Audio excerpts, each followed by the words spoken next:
afternoon to you. 4 o'clock time for Sports4CLE. Thanks for joining us. Hope you are having a good afternoon.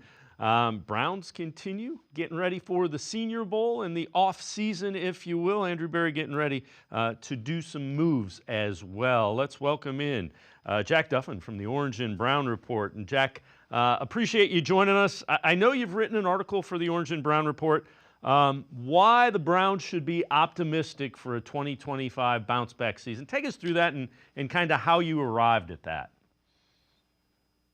Yeah, and I'll start by saying, firstly, if we go back to last year where they were an 11-win team and the hype got a bit out of control, I honestly don't think they were an 11-win team. I think it was much nearer a 9-win team.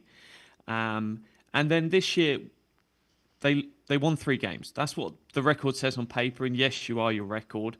But also, if we just move from Jameis Winston quarterback play in 17 games rather than Deshaun Watson, DTR, Bailey Zappi, I think you're probably realistically looking at, say, a 7-win team. If you're then not trading Amari Cooper, Zadarius Smith mid-season, let's call that 8 wins. I think that's a much more realistic place of where you are. And look, I'd rather not be an 8-win team. And some people would feel much better being an 8-win team last season rather than 3 wins, having the same roster. But then you're not drafting second overall. So I honestly don't think the team is anywhere near as bad as people believe it will be. Myles Garrett's commented on that. Some other people within the Browns have mentioned that. So there's a sense that, yes, there's still a long way to go. And until you fix the quarterback position, it doesn't matter. But it's not really, we're not starting from this base of 3 wins as some people try and paint it. So the question that a lot of fans have, and you hear the national people talking, you know, they're not going to be able to do anything because of Deshaun Watson's contract. They're in quote unquote cap hell because they are strapped financially. Again, you've written an article about the 2025 budget to extend and sign players, and we'll get into Watson's contract, which I know you've done a lot of work on as well, in a minute. But relative to their ability to improve the roster relative to the salary cap, do they have the ability to extend and sign players in 2025? Yeah, there's about 70 million, as I look at it, of what they've done sustainably over the last 4 years to play with. And that's before we start getting into cutting guys. If we then build on top of that and we say, hey, let's cut Thornhill, there's another 7 million in the budget. So it's one that there is plenty of money to operate. If Joel Bitonio decides to retire, hey, there's another 15 million go straight in the budget. So they can easily turn that budget into 120 million to play with. It just comes down to, well, who do they want to move off of? And if, as you mentioned, Deshaun Watson, what happens there? Who knows? If he goes and he's off the books, then that opens up a whole world of possibilities with 46 million being freed up. But they will probably be the highest spenders in the NFL yet again next year. And if you just take Deshaun Watson's contract out of it, they're probably about the 8th highest spender. So the idea that Deshaun Watson's hamstringing them financially is just not true. Yes, I would rather have 46 million than Deshaun Watson next year, but it's not the end of the world as some people try and paint it. Yeah, and again, the contract's not a good it's a bad contract. Nobody is defending the contract that didn't work out. But here is something that you tweeted out about the contract the next couple of years, Deshaun Watson's contract. So 2025, 72.935 million, and 26 as well. They could restructure it to 37.139, 46. Now, the thing that we don't know is if he's unable to play, which it looks like he's probably going to be unable to play after re-injuring the hamstring, the insurance money is a year, you have it in lieu. So last year's insurance money, which was over $5 million, goes towards 2025. This year his contract's insured at $40+ million, and that would go towards 2026. So the insurance thing, that's as we understand it. So those things are a year against the cap. So it takes a year to get credit for them. Yeah, and so everything insurance is a little bit murky. It's not fully transparent as I'd love it to be. Generally, you've got to miss 6 games before you can start earning insurance money. And will they get all of that 44 million? No one really knows. If we had the full contract with the insurance amendment to it, we might get a sense of it.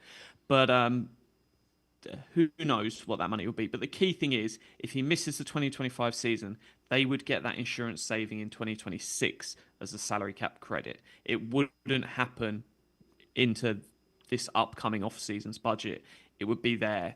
But at the same time, the Browns front office is going to be well aware that that saving's coming, so they can prepare and operate on it being there. So it gives them a nice sense of balance because, hey, they're going to know every single letter and number in that insurance amendment. We might not know that in the outside the team facility world, but they've got all that information. And the other thing is the salary cap continues to grow. And as more games get delineated to different streaming channels, Netflix got a couple more, that increases the money that's coming in, and the salary cap is a percentage of the revenues. So that's something to keep in mind. The other thing that we're hearing that I can't wait to hear what your thoughts are on this. So the Cowboys talking to Deion Sanders as their head coach. Deion Sanders, head coach, would want Shedeur Sanders quarterback. And again, I know you've written an article for the Orange and Brown Report. So there's some wild speculation that the Browns trade the second overall pick where they could get to the Cowboys, where they could get Shedeur Sanders. Could the Browns get, Dak Prescott back in such a trade? So financially, it works pretty easy for the Browns. The Browns are not going to have an issue handling that contract. Yes, it's 40-something million you would take on during this upcoming season, but you would just restructure that once you get the contract onto your books. So that's easily manageable. The issue is going to be, what do the Cowboys want to do? Because they're going to be taking about 100 million dead cap hit because they've just paid him a massive 80-something million last year as a signing bonus. So there's lots of that still on their books. But if they are committed and all in on the new quarterback, then it's not an end of the world scenario. Part of me wonders if they're actually just going to go over after Travis Hunter and pair him with Dak. But it's an interesting one to see. While it's unlikely based on the cap, it's not impossible as some people want to paint it. All right. So you also tweeted this out, and this is also interesting. Browns have the second pick in the draft, which means barring a trade, they have the opportunity to pick the second quarterback in the draft, as that usually happens. And in recent drafts, number two's been really a mixed bag. You got Jaden Daniels, C.J. Stroud. Those were good. Desmond Ridder, Zach Wilson, not so good. Tua, kind of jury's still out. Daniel Jones had a good year. Sam Darnold was not great and then was good during the regular season and struggled in their last two games that they really had to have, being the Vikings. So the bottom line, sometimes they hit, sometimes they don't hit. And sometimes the number one overall pick in those drafts wasn't as good as the number two. Yeah, I think this one's really, there's some people that just got the argument, take the quarterback, doesn't matter, just pick them. And that comes down to, well, would you rather have had Mitchell Trubisky over Myles Garrett? Are you genuinely telling me that's your position? Because that was an argument that the Browns definitely had to go through of, do you take the best player in Myles Garrett or do you take the quarterback that is most highly rated by consensus? Because it wasn't Patrick Mahomes people were banging the table for, it was Mitch Trubisky. So it's one that if you love the quarterback that is there at 2 and you genuinely believe they could be a top 16 quarterback over their rookie deal, take them because they are more valuable than whoever else you might get that plays any other position. But if you don't love them, don't pick them just for the sake of going, I've drafted a quarterback, it will be fine. And I've got no issue. If they turn out to be a good quarterback, you can look at your Kirk Cousins, your people like that they're good but not great.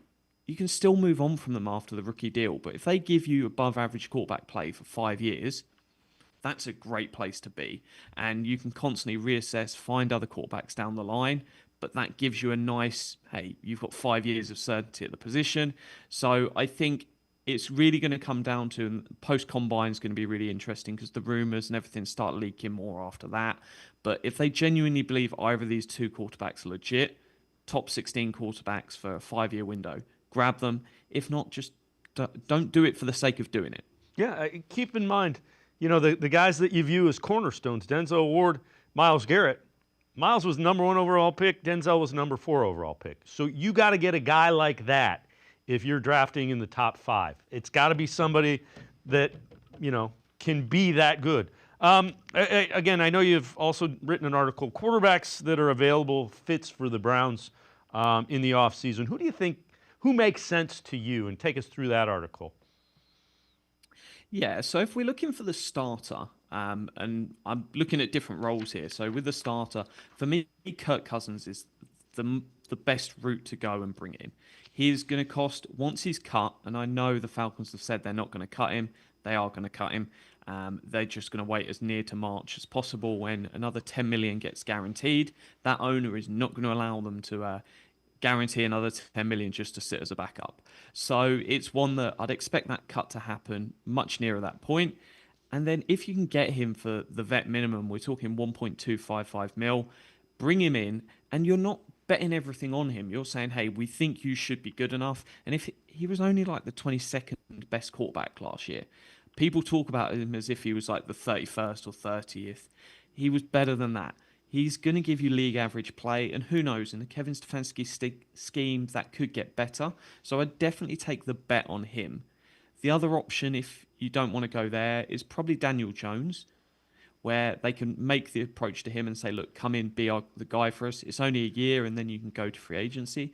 Probably going to spend about 10 mil potentially on getting Daniel Jones. So it's Kirk Cousins versus Daniel Jones, and you lose 9 million of free agency talent if you go for Daniel Jones instead of Kirk Cousins.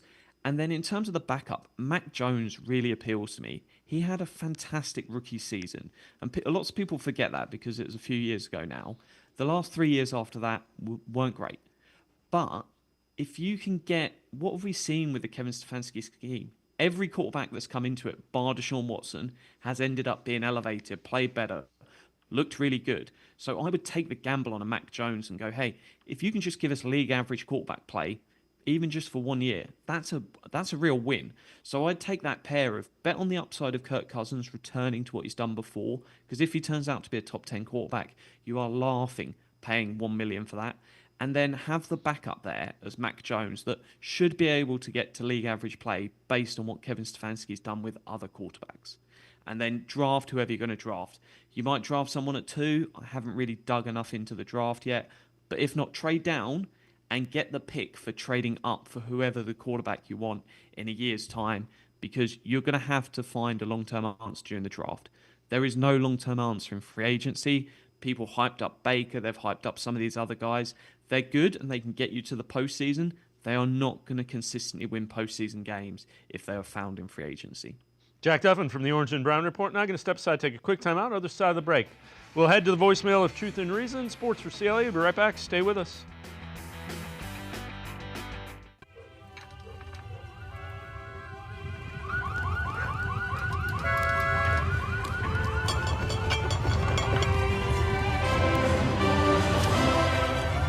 Are you ready? The Ohio Lottery is about to unleash 50 new millionaires on Ohio. Want a chance to become one? Play VIP Millions. With 50 $1 million winning tickets, it's your best chance to win $1 million ever.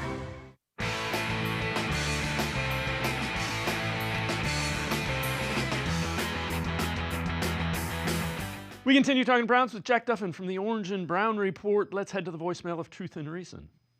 Hey, guys. I was just thinking, if the Browns want to get back to that Kevin Stefanski type Kubiak offense, I think the Browns should bring in a fullback. You look at guys like Kyle Juszczyk, who are great blocking back and sneaky receiving threat. I think that could do wonders for the Browns offense and the run game. Just my thoughts. Hopefully we have a good draft and a good offseason. Go Browns.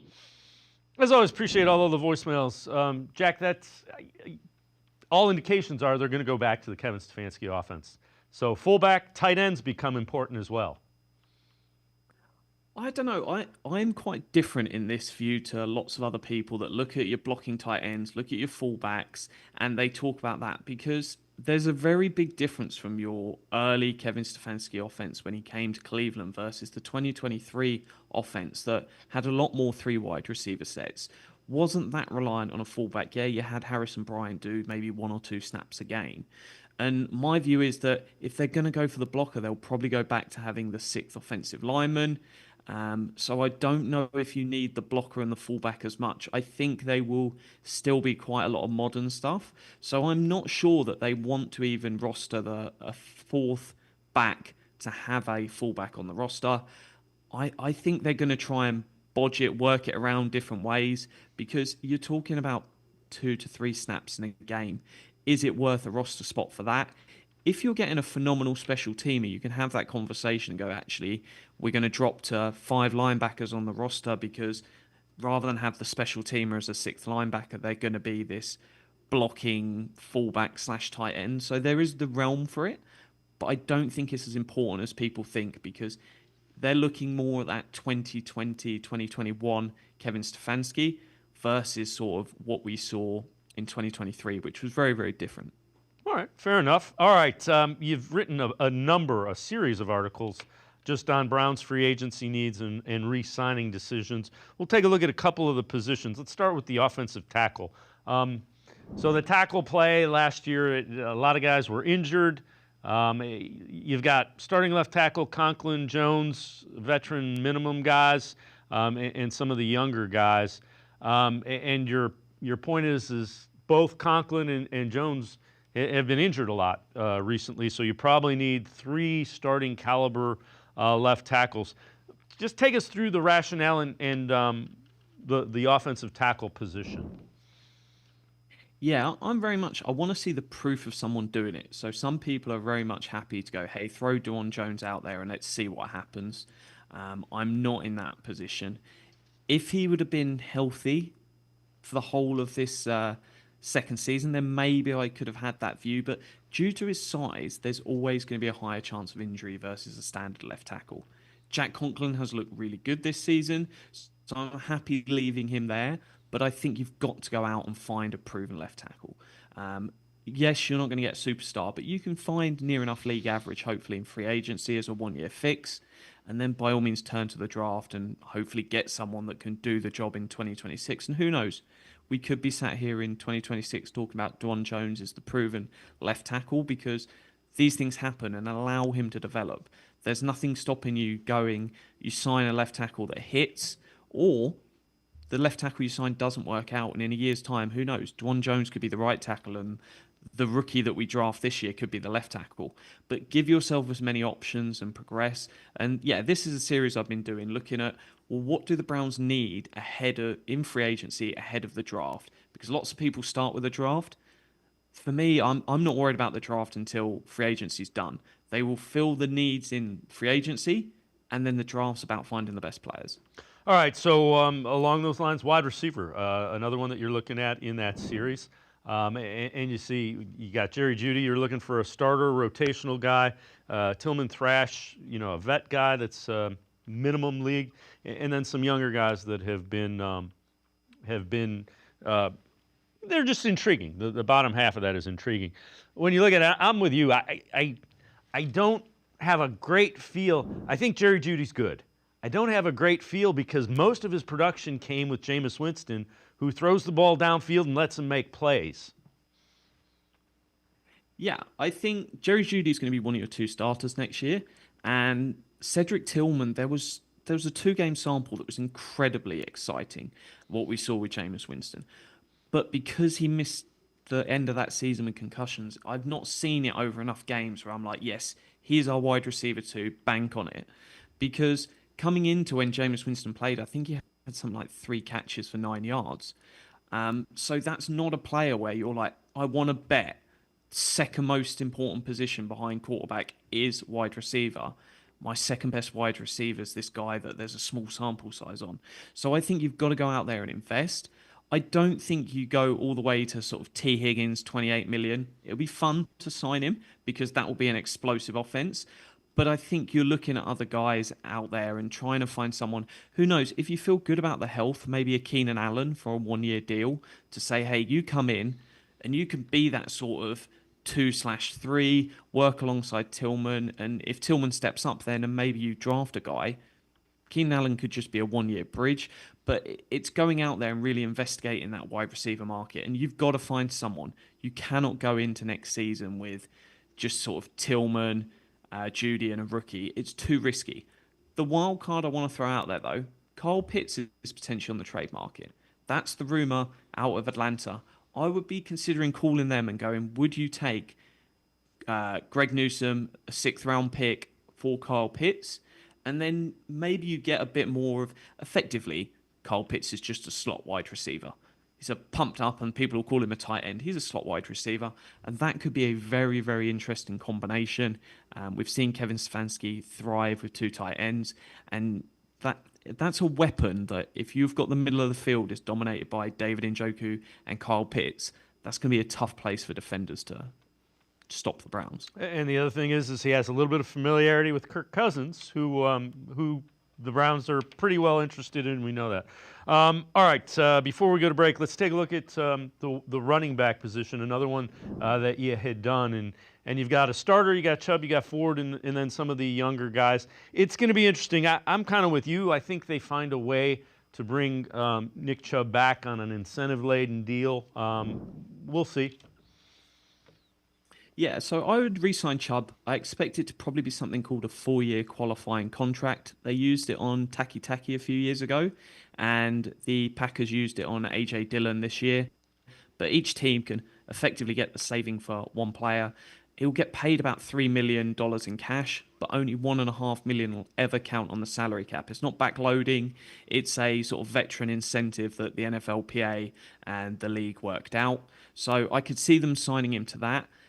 I still think they need a proven starter. I don't feel good enough about it's Chubb and it's Ford. And some people say just sign those two and then we'll sort something in the draft.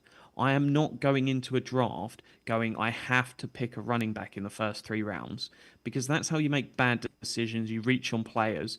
You're much better going, hey, whatever happens in the draft, and who knows, the 3rd round could be a sweet spot and they decide to pull the trigger. But give yourself the option. So I would look at a guy like Aaron Jones, who has played above average running back play, and go, hey, do you want to take a 1-year flyer, 2-year flyer on him and go, that's a proven starter, and then we build everyone around it. And I'd happily go into the season and go, you've got Chubb, you've got Ford, you've got a draft pick. Whoever's struggling the most out of those 3, we can cut them. At the same time, you can always get injuries. Have 4 guys competing for 3 spots. That's where you want to be in every position room. 1 or 2 extra bodies so that you don't get an injury in camp and then the whole position room starts falling apart. Jack Duffin from the Orange and Brown Report. Now I'm going to take one more time out. Other side of the break, we'll head back to the voicemail of Truth and Reason. Sports4CLE, be right back. Stay with us. Come back to go forward. Back to learning new things. Back to pursuing your dreams. Tri-C has flexible learning options to fit your life. And every year, more than 1,000 local companies provide Tri-C students with real-world learning. The right education can boost your lifetime earning power by hundreds of thousands of dollars. Start now with a college education you can afford. Tri-C, where futures begin.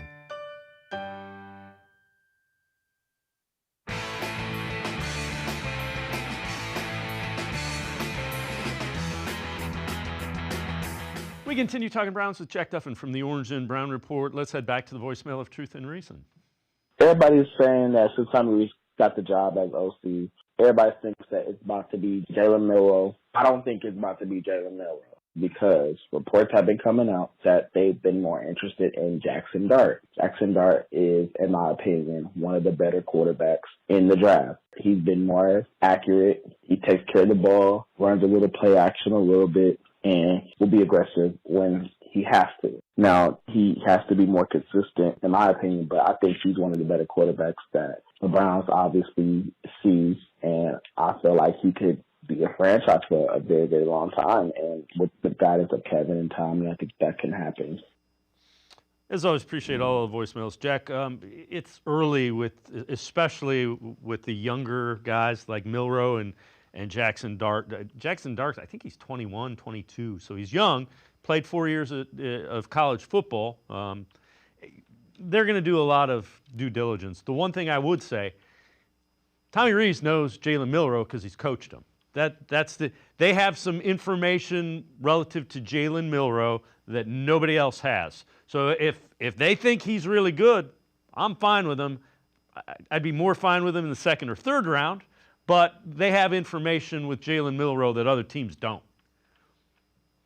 That's exactly the point that lots of people miss. They just see, hey, Milroe, Rees, they've been in the same building together. It's definitely that guy. And that's not the best way to look at it. The better way to look at it is they have more information than everyone else. And that could be actually Rees is saying, we need to get Milroe. Rees could also be saying, you don't want Milroe. He was good enough for college. He can't make the jump. This is his big weakness. You don't want him as your quarterback. So that's one that they're in a good position with that information. But a lot's going to come down to, especially the sort of top two quarterbacks, they might have an idea and sort of be closer to a decision on. All of these other quarterbacks, it's going to come down to sort of the combine, when they're in the meeting rooms, how do they perform, how do they do in sort of that interview/interrogation, depending on which terminology you want to use. But it's one that's when the real feel is going to come out, because they might like the idea of a player, and then if they just don't deliver in that setting, teams will be quick to pass on them, and you'll get a lot more information post-combine, because what happens is the media start drinking with the teams, and then all of this information gets leaked out over the following week after that. All right, so you've touched on it a little bit. You kind of, free agency comes before the draft. What areas do you think you need to get younger at? And that's where it's kind of an idea where you don't draft people to have to produce right away. What areas do you think the Browns, when you look at the roster, do they need to get younger at? Yeah, so when we're talking those top picks in the draft, I always stand firm on there's 5 premium positions. There is the quarterback, there is wide receiver, there is left tackle, there's edge, and there is corner. And those are the sort of the key ones that I look to address. And to be fair, you can make an argument that all 5 of those are still needs for the Browns. They certainly still need a quarterback. Wide receiver, you've got the potential in 2 in Julian Tillman, but you still need 3, so there's need there. Left tackle, there is no proven answer. Edge, you've got Myles Garrett, you've got Isaiah McGuire, but you still need a third one. So Abdul Carter's certainly in play. And then corner, other than Denzel Ward, Greg Newsome sounds like he's going to be traded this offseason. You've got Martin Emerson that they're probably not going to extend unless he has a bounce back year in this 4th season that's upcoming. So you'd still need 2 more corners on the team. So those are the 5 positions that I'm looking at and going, they're the key ones that they're going to go out and address in the draft. Because especially sort of those first 3 rounds of the draft, you're not looking at what is this player going to do in 2025. You're ideally looking at those as this is an 8-year investment we're making in this player, with the exception quarterback, you're probably talking 15 years, but everywhere else, you're talking about an 8-year deal, ideally, because if that player's above average, you're probably going to keep them around. So those are the 5 that I'm looking at of going, focus on these positions. I'm not worried about adding a linebacker or a guard or a center. We can deal with that in free agency. Go and fix me the key sort of pillars of a team over the next more or less decade. All right. You also had this tweet, and it's very interesting. So Deion Sanders, we talked about him in the Cowboys. He's also been mentioned and tied to the Raiders. And to your point, the Raiders could end up being the guy in the trading spot for the Browns if he gets the Raiders job. And you and I were thinking alike. Remember, Trey Lance, the 49ers gave up 3 first rounds and a third to move up a few spots to be able to draft Trey Lance. So if the Raiders, if Deion is the coach there, they could get a couple of first-round picks relative. And the reason we say that, there's precedence, and you show it there. So it would be interesting to see if, in fact, the Raiders hire Deion, can they get a couple of first-round picks to drop back 4 spots? Yeah, there's a good chance if the Browns aren't going to draft him, someone's going to be desperate. And there's a few different ways they can go. I don't think they'll probably want to go back as far as the Cowboys, but if Dak's involved in that combination, then you're willing to go a bit further to work out a package that, hey, if you think Dak's going to be the answer for 4 or 5 years at quarterback, doesn't matter how far you fall, get the quarterback that you think's going to deliver. But you could look to go straight back to where the Raiders are, because they want to come up and grab their quarterback. Or it could be one where you trade back with the Giants and maybe add a third-round pick and something else because they want to just move up one spot. And then that gives you the third pick, and you might go and get the guy you were going to get at 2, but you've added a third-round pick just for allowing them to get the quarterback.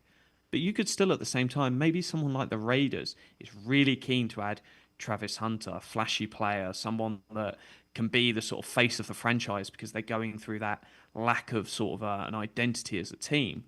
And they might be willing to go and throw in the extra picks to come up there. And who knows, that could be a couple of firsts to jump from 6th to 3rd to go and get that guy. So it's a really interesting time, and the Browns are in a great spot. They've got to do their due diligence first and see, do we want to take a quarterback? Because if you want to take quarterback, just take the quarterback. Don't try and be too cute with that. But if not, trading down is the way to go and work out adding some extra assets so you can have more bites at the cherry next year. Because if you get that pick from the Raiders, that's easily a top 3 pick next year potentially. And then you're in a spot where, yeah, you've moved down to 6th in the draft and you could probably still get an Abdul Carter there. And we can talk about potentially a top 3 pick next year. The Browns might be, 10th, 15th, 18th in the draft because Kirk Cousins has made them look better. But if you still luck into a top 3, top 5 pick because you've got the Raiders pick or someone else's, that's a great spot where you can still address the quarterback next year. If you take a throw on Dart, Milroe, someone like that, keep ammunition, because until you find a quarterback, keep swinging it every single year. Jack Duffin from the Orange and Brown Report, as always, great stuff. Appreciate the time and the insight. Thanks very much, Jack. Thanks for having me. Jack Duffin, make sure you check him out. Always really good and insightful Browns coverage for the Orange and Brown Report. We're going to step aside, take a quick time out. Lance Reisland from the Plain Dealer, cleveland.com. Film breakdown, video analysis of what Tommy Rees' offense with the Browns might look like. Sports4CLE. I'll be right back. Stay with us. The Ohio Lottery Partners in Education program is dedicated to recognizing exceptional students, teachers, and schools throughout Ohio. Scan the QR code on screen to nominate students and teachers as Academic All-Stars and Teachers of the Month. They must be currently enrolled or teach in grades K through 12. Is your K through 12 school developing students' literacy skills to achieve success in reading? If so, you can nominate your school for the School of the Year. Students can win $100, teachers can win $500, and schools can win $2,500. Scan the QR code, fill out the forms, and nominate deserving students, teachers, and schools today. The Ohio Lottery Partners in Education program takes pride in honoring exceptional students, teachers, and schools across Ohio. Submit your nomination today. It's fun, fast, and free.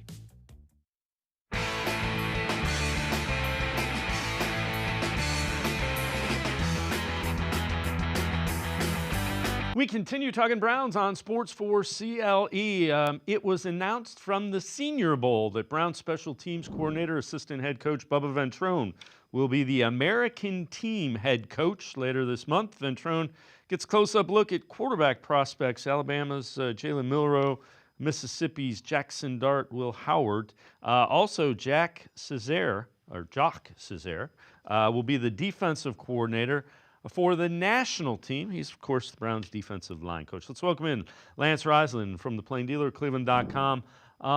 Lance, the Senior Bowl is really your first look, and they'll just get an idea of what kind of players these guys are, how they practice, and those kind of things. Well, I'm really looking forward to it. You know, they have not had a first-round pick in a long time, so I've really enjoyed kind of breaking down these guys who are on the second day, third day. Now, it's going to be very interesting with their first pick. You know, the guys who shoot up and shoot down the charts, you know, obviously the pressure is going to be on to take a quarterback. However, there's some really dynamic football players that might be better in terms of game, you know, wrecking a football game. However, we all know in the NFL and at all levels of football, you got to have a great quarterback. So it's going to be a very interesting offseason. I think being down there Senior Bowl is huge. They'll get a firsthand look. They'll get to know the guys behind the scene. They'll get to know how their practice habits are, who they are as people. That means a lot, you know, in terms of like how you're going to handle your body in the offseason, et cetera. So it's a good thing. The Browns need a lot of help, and they need to help in a lot of positions. So it'll be good to evaluate all those guys. And coming up in the next few weeks, we'll have film breakdown, video analysis of a lot of the position groups. But today, we're going to go and talk about why you think Tommy Rees was a good fit as the offensive coordinator for Kevin Stefanski. So the first thing we have, power run game with play action off it. Take us through what you see here. Well, you're going to see, right, it's just a counter, right? You're going to see guards, Browns do this all the time. We're going to pull the backside guard and wing or tailback or H-back. Then you're going to see play action off it where a gap pass, or they're going to pull that opposite tight end, or they're going to pull a guard on a trap pass, but very powerful run game. Again, you're going to see the right guard and the wing pull on a counter. This is something Kevin Stefanski's run for years.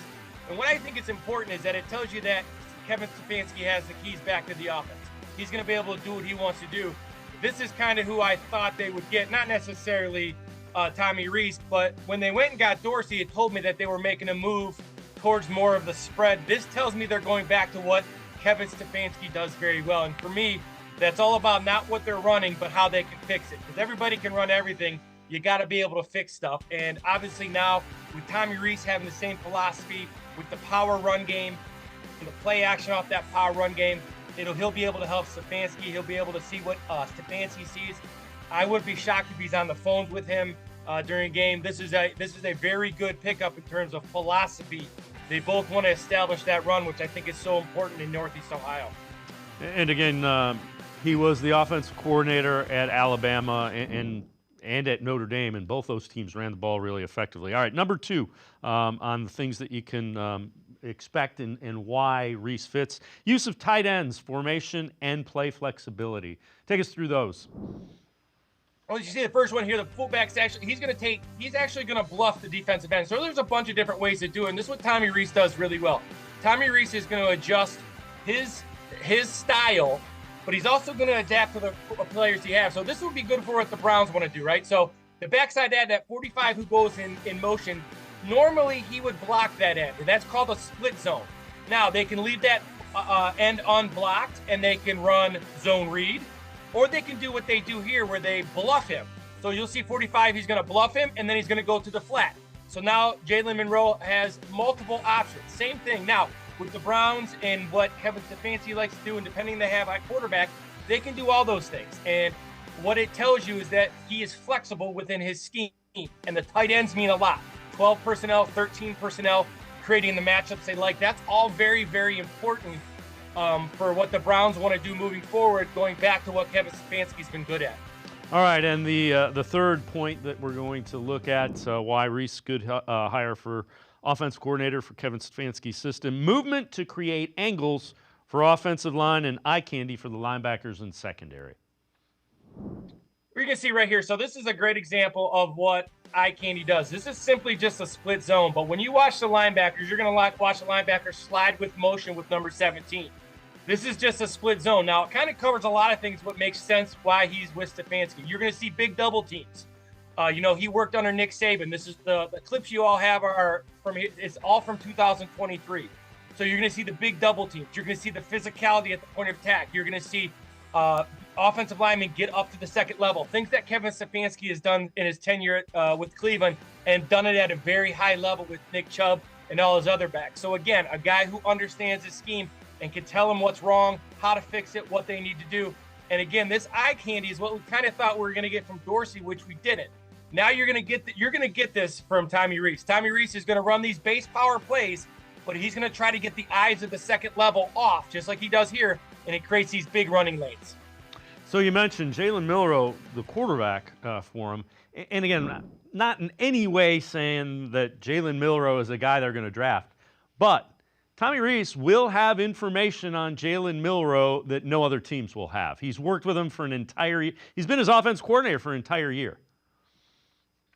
Well, the good thing about Jalen Monroe, and he's actually not my top five yet. It's always moving in terms of when you watch more film, you watch film against higher competition, you see the reads they have to make. When you play for Nick Saban, you have to be detailed in everything you do. So it's not just a running quarterback. He's very, very well versed at reading multiple levels, multiple progressions. The more you watch Jalen Milroe on film, he makes all the throws. He's a great teammate, and he's got great feet. However, in Stefanski's offense, the feet have not been what Stefanski really wants. He does not want you to improvise. He wants you to stay on task 1, 2 to 3, and then check the ball down. So obviously, if they're going, that would be the input Tommy Rees gives them. If they're going to be a little bit more of a mobile quarterback, then Milroe would be a good choice. If not, then they need to go with the guy who's going to stand in that pocket, deliver football, Jameis Winston style Flacco, obviously without the interceptions. But that's the kind of guy that's been successful with Kevin Stefanski. Yeah, and it'll be interesting. Again, they're just beginning that process, so we'll see where they go with that. Lance Reisland and I are going to step aside, take a quick timeout. Other side of the break, we turn our attention to the Ohio State Buckeyes. Monday night, playing for the national championship against Notre Dame. 3 keys, film breakdown, video analysis for the Buckeyes to beat Notre Dame. That's straight ahead on Sports4CLE. Stay with us.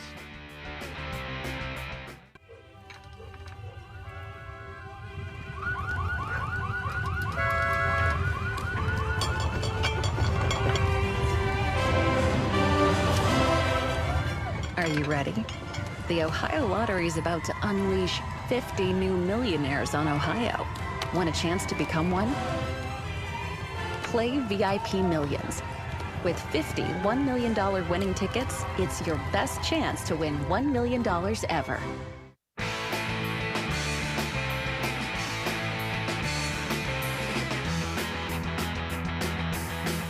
We turn our attention to Ohio State Notre Dame for the national championship game Monday night. Lance Reisland, we've got 3 keys for the Buckeyes to win that national championship game. Number 1, you start with you have to stop the run. So take us through that and the thoughts here. Well, last year they had some success against Ohio State. So this is simply like a duo concept where they're just getting big double teams and they're getting vertical movement and they're moving Ohio State off the ball. The next run you're going to see is a counter where they're going to gap block on the right side and bring the guys around and they get to the edge. Now, what they did against Michigan and what they've had some success against teams that are successful with this power run game is they get that 8th guy in the box right there where I circled. And that's kind of clogging it up. Now, what the Buckeyes have really struggled with and what Notre Dame is banking on, I guarantee, is that Ohio State has struggled with Michigan, Notre Dame, these teams that say, I don't care how many people you put in the box, we're going to run the football. That's who we are. That's our identity. So the Buckeyes have to win, and they have to win on first down so that they can get to that third and long or second long and use those pass rushers. But Notre Dame, make no mistake about it, Notre Dame's going to use the +1 run game with Riley Leonard. They're going to use the power game. They're going to use multiple tight ends. They're going to try to make Ohio State uncomfortable, like Michigan has done over the last couple years with that power run game. Ohio State's got to buck up because it's coming, and they've shown they can stop it, but they have not seen a power run game like this since Michigan. So that'll be the challenge. And to your point, Riley Leonard, a big kid that runs the football in that power run game. You mentioned a +1, so that's something that Ohio State will have to deal with. We really haven't had to deal with it at that level so far. This one's intriguing. Number 2, have to beat man coverage. Well, Notre Dame, who's here. So last year, you're going to see Amico made a good reel on a switch route, and it was really, really well done. Notre Dame, what I like about Notre Dame is just like Ohio State, they stick true to it. Now, here's the way you can beat man. Bring a guy from all the way over. That safety's got to cover him. That's really hard to do. So there's certain things they have to do in man coverage. During the playoff run, they've been doing a good job of bringing these guys across the formation and having those deep safeties have to cover them. And the reason I think Kelly is doing that is because they're playing so deep and they're taking away the deep ball. So if you take away the deep ball, you can't get all the way across the formation. So there's different ways to beat man coverage. But I can guarantee you that Notre Dame's going to run man. They've had a lot of success. They've only given up 165 yards a game passing, second in the nation only to Ohio State. They're going to challenge Buckeyes. Even though as talented as the Buckeyes are, you go with what got you to the dance. So they're going to man coverage. They're going to try to put heavy pressure on Will Howard. They got to get rid of the football. Now, these bootlegs, these naked bootlegs where you get guys in the flat, it's a great answer if a team plays man but plays off man. So look for those underneath routes from Smith and Henderson and Buka. These guys coming underneath, catch the ball on the run when the guy's got to come all the way across and cover them in man. So the thing that man coverage says to me is that Jeremiah Smith could end up having that is a freshman that good luck covering him in man coverage. Well, it'd be interesting because they have, the thing about Ohio State is Mbuka's going to be a first-round pick. Carnell Tate will probably be a first-round pick the year after. So what they're going to end up doing. Now, I thought last game they played, they had a great plan for Jeremiah Smith. They put a safety over top. So even though they're going to be in man coverage, I would not be shocked if they double Jeremiah Smith with that one safety. What that tells you is that they're going to say, we're going to leave our other guys on Mbuka and Carnell Tate by themselves in zero coverage, and we're going to double Jeremiah Smith. Now, that can work because you could take your best corner, put him on Mbuka, and then you could take your second best corner, put him on Jeremiah Smith, and put the safety over top. Now, the thing about the Buckeyes that no one else can do is that Carnell Tate is as good as some ones in the country. So it'll be interesting what they do. They're going to rely on pressure. Notre Dame relies on pressure. That defensive line's got to help the secondary out. It's worked all year for them. This is a different animal who they're playing this week in the Buckeyes, however, with their passing game. All right, number 3, you have B. Ohio State. Don't overthink it. Well, as coaches, we often do a lot. So this is a freshman going in. He's going to down block on a kid from Tennessee and just throw him to the ground. Then you're going to get Travion Henderson in space, who's going to take it, 50, 60 yards. Every time he touches it, I think Henderson, he's just rose on my board. He's so explosive in the hole. If he can stay healthy, he's such a talented kid. Then you have this. You're going to see the corners there, who I circled. That's the read for the quarterback. He leaves. He should throw it to the tight end in the flat. But sometimes you just throw it to your guys. And as an offensive coordinator, we often overthink it. And we design all these plays, and we do all this stuff against odd fronts and even fronts. Sometimes you just throw it to the guy who's better than the other guy. And that's what Ohio State's got to remember as they get into this game. They cannot get into, a phone booth and try to prove how tough they are against Notre Dame. They need to do what they do. Run the ball if Notre Dame's light in the box. Throw the ball if Notre Dame's heavy in the box. That's how they practice. And sometimes, regardless of the look, throw it to number 4. And it sounds fun, but there's certain guys, very few guys at all levels. But this is the guy, it doesn't matter who's covering. Just get him the football. So when you look at a team playing man, that usually means you will have linebackers on running backs. And that's another area. We saw what Travion Henderson can do screen game. So that might be another area where the Buckeyes look to go. Well, Notre Dame covers okay out of the backfield, but you're absolutely right. That's a very underused aspect. And, Sarkisian does a great job at Texas using his backs. He always has, no matter where he's been. That's a very tough cover for a linebacker. I've always learned from the guys that are much smarter than me coaching offense, linebackers like to tackle. They don't like to cover. Doesn't mean they can't cover. Doesn't mean it just means they don't like to. And if you can get those guys in space over and over, especially with the talent Ohio State has, they come at you in waves. This is what you thought the Ohio State would be in. The only thing that can get in Ohio State's way is them. If they try to say, you know what, we're going to prove how tough we are. If they do that, they'll be in a dogfight because Notre Dame's pretty good, and they're pretty good in the front on both sides of the ball. They got to do what they do, get the ball on the flanks, make it a track meet. They win a track meet, and they win a track meet easy if they get it there. So before I let you go, when you look at the keys, what do you look at as the keys to this? Is it as simple as Ohio State's offensive line kind of has to stand up and allow them to throw the ball? Well, yeah, the thing I think of it from a Notre Dame perspective because Notre Dame is obviously the underdog here. What Notre Dame has to do is what Ohio State wants to do. Notre Dame has to try to withstand the onslaught of the script coming from Kelly. They have just through this playoff, this first 10 to 15 plays, they've just absolutely. It's been an avalanche of throwing the ball, running the ball, getting the ball in space to their skill guys. Notre Dame needs to hang in there if I'm Notre Dame. And if I'm Ohio State, I have to continue to do that because Notre Dame's, as compared to Texas and some of these other schools, Notre Dame's not equipped to come back from a big deficit. So I think the real key is who gets off to the best start, the Notre Dame defense or the Ohio State offense. That'll dictate the game. If it's close after one, it may be close until the end. It also could be ugly after one because that's how good Ohio State is on offense. Lance Reisland, as always, great stuff. Appreciate the time and the insight. Thanks very much, Lance. Absolutely. Thanks for having me. Lance Reisland, make sure you check him out. Always really good film breakdown, video analysis for cleveland.com, as well as the pages of The Plain Dealer. We turn our attention to the Cavaliers getting ready for a big game against Oklahoma City on the road. Sam Amico from hoopswire.com, Full Court Cleveland. Straight ahead, stay with us on Sports4CLE. Come back to go forward. Back to learning new things. Back to pursuing your dreams. Tri-C has flexible learning options to fit your life. And every year, more than 1,000 local companies provide Tri-C students with real-world learning. The right education can boost your lifetime earning power by hundreds of thousands of dollars. Start now with a college education you can afford. Try C, where futures begin.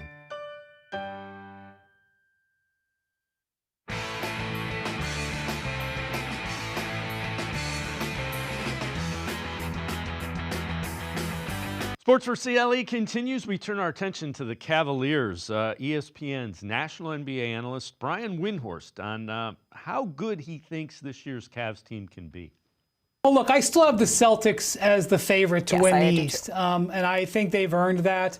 I do think the Cavs are dangerous, though, and I think what the Cavs have showed us over half the season, they are good enough to win 4 rounds of the playoffs. They've got a lot to prove, but that's really what you have to look at when you're evaluating whether a team's a contender. Can they win 16 playoff games?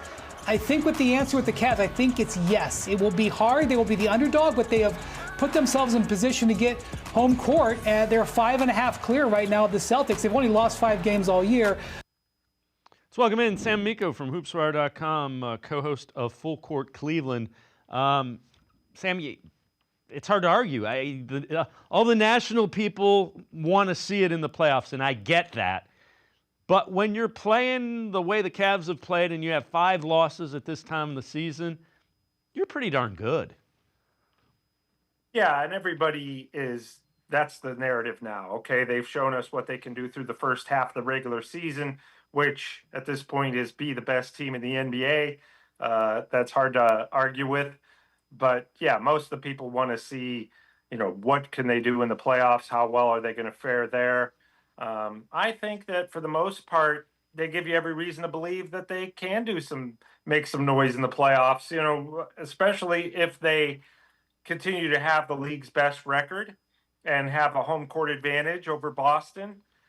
Should they meet them in the playoffs, I think that would go a long way.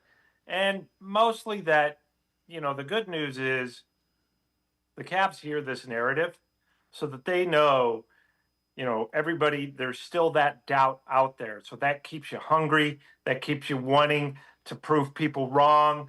And, look, so far, so good. All you can go on is what they've done so far.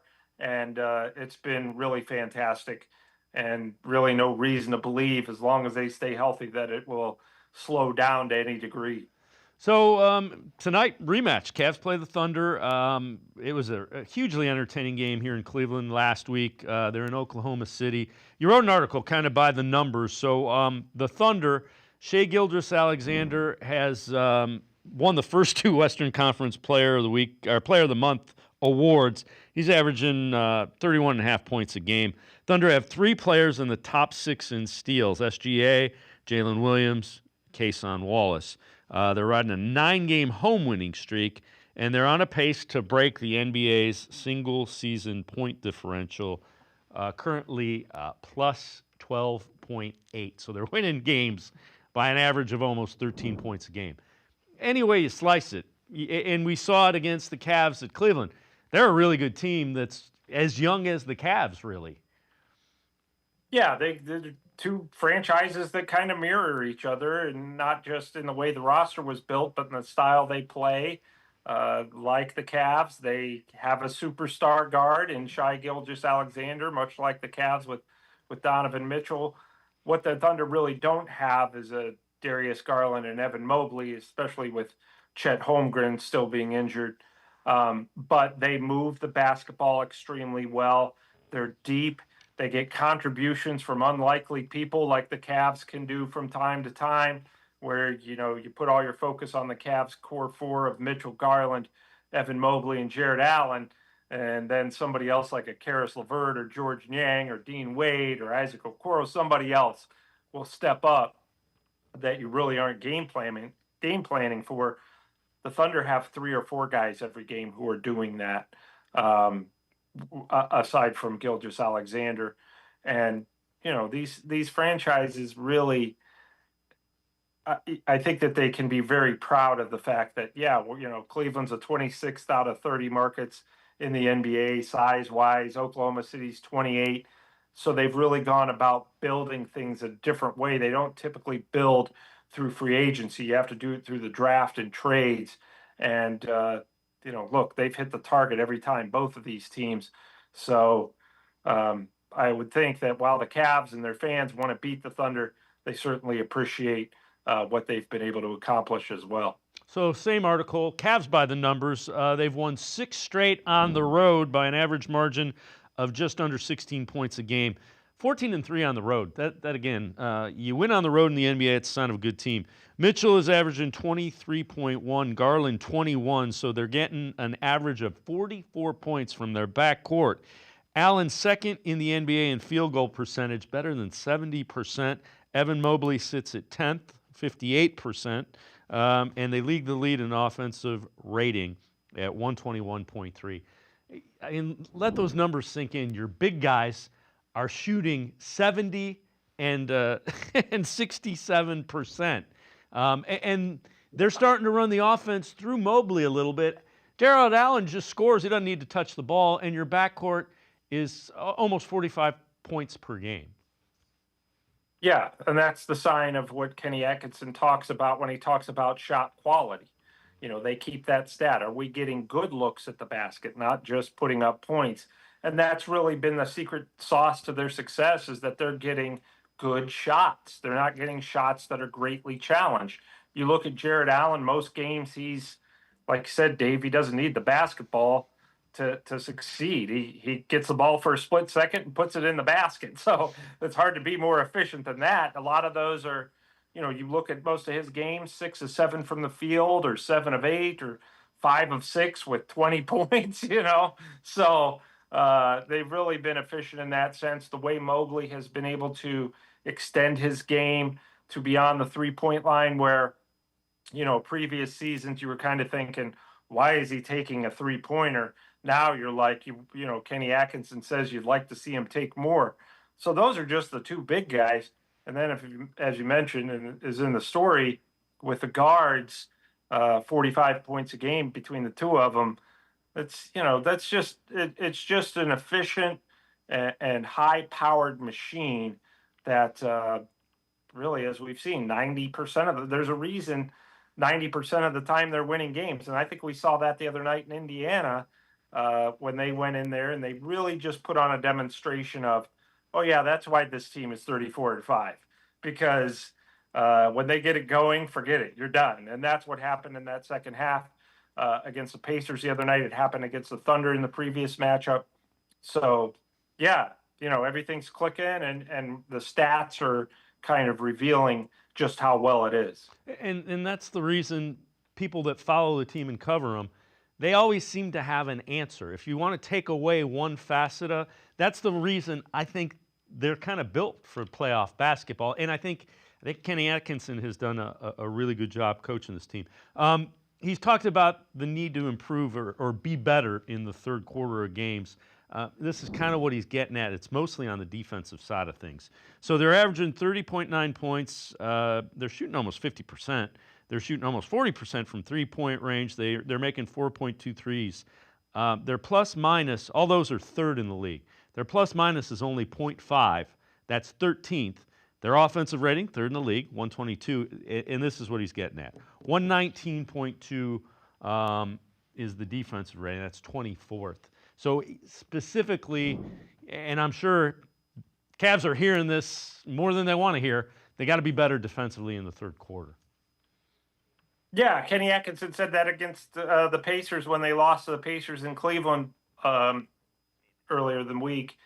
He said, I guess I need to start giving better halftime speeches. but the bottom line is, in all reality, they know that they've been able to identify their weaknesses and fix them. Their Achilles heel earlier this year was their 3-point defense. It's not as bad now. It's actually much better, and that's something that they worked on when they identified it. So, that's been kind of the wizardry of Kenny Atkinson, is he sees the same things the rest of us see. And if the third quarter is a trouble spot, well, he's going to put the focus on that now. And let's get that cleaned up and get that worked out so that, you blew a 13-point halftime lead against the Pacers. You didn't have a great third quarter the other day against the Raptors. So that's something that, look, all of this is geared towards getting everything corrected for April, May, and June when it really counts. But so even though they're winning games and 34-5, there are some areas that they want to clean up, and that's the way you got to approach it when you're having success. And you can't just rest on your laurels and go out there and say we're 34-5, we got this. You gotta fix the things that are ailing you. And minor concern is the third quarter, but it's a concern, and I'm sure that they will. I'm sure that's been their focus for the last week or so. All right, before I let you go, consistent rotations and kind of managing minutes. How important is that, and how much has that meant for the Cavs this season? It's huge. If you're a player and you know exactly when you're going to come out of the game, when exactly you're going to check in and then come back out, you're going to know what's expected of you. If they're, obviously those things can change because of injuries, but for the most part, look, Donovan Mitchell, you're coming out like 6 minutes into the first quarter, you're coming out. When the Cavs were getting blown out by the Celtics or the Bucks, that didn't change. Kenny Atkinson, we're sticking with this rotation. There are some coaches who don't do that, and that drives players batty. They don't know when they're getting in. They have no clue, how well they're going to get an opportunity to keep consistent minutes. It's just a matter of really that helps players out emotionally, and that's really been Kenny Atkinson's strength. There have been times where I'm sitting there watching games thinking, they could really use Darius Garland right now, and it's not his time to go back in. And you know what? Kenny Atkinson is approaching this like, this is the regular season. This is how we're doing the rotations. Come hell or high water, Darius Garland isn't going out in until this minute. And no, I think that's been a huge, huge part of their success, is that consistency and players knowing when they're going to play and when they're going to come out. Talking to players around the league, that's something that they really, really value. Sam Amico from hoopswire.com, Full Court Cleveland. Thanks so much for the time and the insight. Appreciate it very much, Sam. All right, guys. Dave, thanks for having me, and I'm sure we will visit again soon. Without question. Again, make sure you check him out, hoopswire.com, as well as Full Court Cleveland. Sam Amico, always really good coverage of the Cavs and the NBA as a whole. It's going to do it for this edition of Sports for CLE. We will see you back here tomorrow at 4 o'clock. Have a great night, everybody. See you tomorrow at 4 on Sports for CLE.